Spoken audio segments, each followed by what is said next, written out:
ഇപ്പൊ എല്ലാവർക്കും exam time table ഒക്കെ കിട്ടിയല്ലോ, അപ്പൊ എല്ലാവരും ഉഷാറായിട്ട് പഠിക്കാൻ തുടങ്ങിയല്ലോ. അപ്പൊ നമ്മൾ SCRT-യില് പരീക്ഷയ്ക്ക് കുറച്ച് പാറ്റേൺ ചേഞ്ച് ഒക്കെ ഉണ്ടായിട്ടുണ്ട്. അപ്പൊ നമ്മൾ ആ എക്സാം എങ്ങനെയായിരിക്കും എന്നൊക്കെ ഇങ്ങനെ ഇരിക്കുകയായിരിക്കും അല്ലേ. അപ്പൊ നിങ്ങൾ അങ്ങനെ പേടിച്ചിരിക്കേണ്ട യാതൊരു ആവശ്യമില്ല. നമ്മൾ നേരത്തെ പഠിച്ചു പോയൊരു കാര്യങ്ങൾ തന്നെയാണ് എക്സാം ചോദിച്ചിട്ടുള്ളത്. അപ്പൊ നമുക്ക് അത് ബേസ് ചെയ്ത് ഇപ്പൊ എങ്ങനത്തെ ക്വസ്റ്റ്യൻസ് ആണ് ചോദിക്കുന്നതെന്നും അങ്ങനെ അത് എങ്ങനെ നമ്മൾ ആൻസർ ചെയ്യണം നമുക്ക് നോക്കാം. അപ്പൊ ആദ്യമായിട്ട് നമുക്ക് കെമിസ്ട്രിയിലെ തന്നെ ഒരു ക്വസ്റ്റ്യൻ ഡിസ്കസ് ചെയ്ത് നോക്കിയാലേ മക്കളെ. അപ്പൊ നോക്കിയേ, ക്വസ്റ്റ്യൻ ഇങ്ങനെയാണ്. Observations regarding the gold foil experiment by Rutherford is given. Write the conclusion of each. അപ്പൊ ഇത് റൂദർഫോർഡിന്റെ ഗോൾഡ് ഫോയിൽ എക്സ്പെരിമെന്റ് നമ്മൾ ഫസ്റ്റ് ചാപ്റ്റർ പഠിച്ചതാണ് കെമിസ്ട്രിയിൽ. അവിടെ അതിന്റെ 2 ഒബ്സർവേഷൻസ് ആണ് ക്വസ്റ്റ്യൻ ചോദിച്ചിരിക്കുന്നത്. അതിന്റെ കൺക്ലൂഷൻ നമ്മൾ ആൻസർ ആയിട്ട് എഴുതണം. അപ്പം ഈ എക്സ്പെരിമെന്റ് പഠിച്ച് നിങ്ങൾക്ക് തീർച്ചയായിട്ടും അതിന്റെ കൺക്ലൂഷൻ എഴുതാൻ സാധിക്കും. അപ്പൊ ക്വസ്റ്റ്യൻ ഇങ്ങനെയാണ്. ഫസ്റ്റ് ക്വസ്റ്റ്യൻ എന്താണ്? Most the alpha particles passed undeflected. Most the alpha particles passed undeflected. അപ്പൊ alpha particles gold foil experiment നടത്തിയപ്പോൾ ഗോൾഡ് ഫോയിൽ കൂടെ പാസ് ചെയ്ത സമയത്ത് മോസ്റ്റ് ആൽഫ പാർട്ടിക്കിൾസ് എന്ത് ചെയ്തു? They remain undeflected. എന്തുകൊണ്ടാണ് അവർ അൺഡിഫ്ലക്റ്റഡ് ആയതെന്നാണ് നമ്മൾ ആൻസർ ചെയ്യേണ്ടത്. എന്താണ് എന്റെ reason? most of the alpha particles remain undeflected. എന്തുകൊണ്ടാണ്?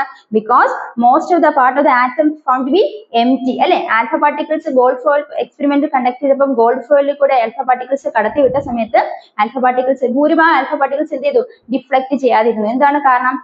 അതായത് എന്താണ് ഈ പറയുന്ന ആൽഫ പാർട്ടിക്കിൾ ഗോൾഡ് ഫോയിലിൽ കൂടെ പാസ് ചെയ്ത സമയത്ത് മനസ്സിലാക്കിയ ഒരു കാര്യം എന്താണ്? That means the most part of the atom was found to be empty. ആറ്റത്തിന്റെ ഭൂരിഭാഗം എന്താണ്? ശൂന്യമാണെന്നാണ് ഇതിലൂടെ മനസ്സിലാക്കിയത് അല്ലെ. ഇനി രണ്ടാമത്തെ അതുപോലെ അങ്ങനെയാണ് നമ്മൾ ആൻസർ ചെയ്യണം. എന്താണ് വേണ്ടി എഴുതുന്നത്? Most of the part of atom was found to be empty. ആറ്റത്തിന്റെ ഭൂരിഭാഗവും ശൂന്യമാണെന്നാണ് ഉത്തരം നമ്മൾ കൊടുക്കേണ്ടത്. അടുത്ത ഇതേ ചോദ്യത്തിൽ തന്നെ ചോദിച്ചിട്ടുണ്ട്.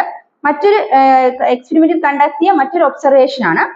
Some of the alpha particles deflect by a small angle from the straight line. കുറച്ച് ആൽഫ പാർട്ടിക്കിൾസ് ഒരു സ്ട്രെയിറ്റ് ലൈനിൽ ഡിഫ്ലക്ട് ചെയ്ത് പോയതായിട്ട് കാണാൻ സാധിച്ചു. എന്താണ് എന്റെ കൺക്ലൂഷൻ?